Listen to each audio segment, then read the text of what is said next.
We have not declared the fire under control at this point. There still very much is active fire in the roof structure, and that's the rationale for why we've made the decision to bring in the heavy demolition equipment.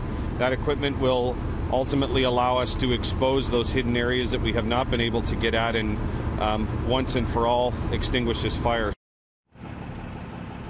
It's now been over 24 hours since flames erupted at the second largest rec center in Scarborough, and tonight it continues to burn. Multiple fire trucks remain on scene, dozens of firefighters, and these TTC shelters, of course, still here for those crew members who need to warm up in these frigid temperatures. Now, it's been a very labor-intensive operation, but before an investigation can begin into what caused this fire, crews are going to have to get the fire in that roof under control.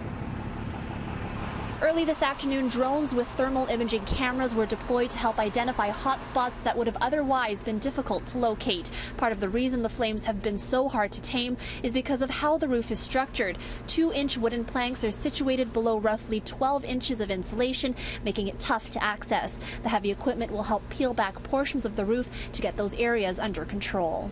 To have fought this fire, which they're still doing, in the conditions that they had to fight it in, especially the weather, but also the difficulty of dealing with this fire, and the chief will update you on some of those challenges in a moment, just proved yet again how extraordinary a fire service we have. It's been an exhausting operation for the men and women on scene. Last night's bitterly cold temperatures adding an extra icy layer of difficulty. Everything freezes immediately. Everywhere they go, they're walking and having to navigate ice. The ladders are covered in ice. The aerial ladders are covered in ice.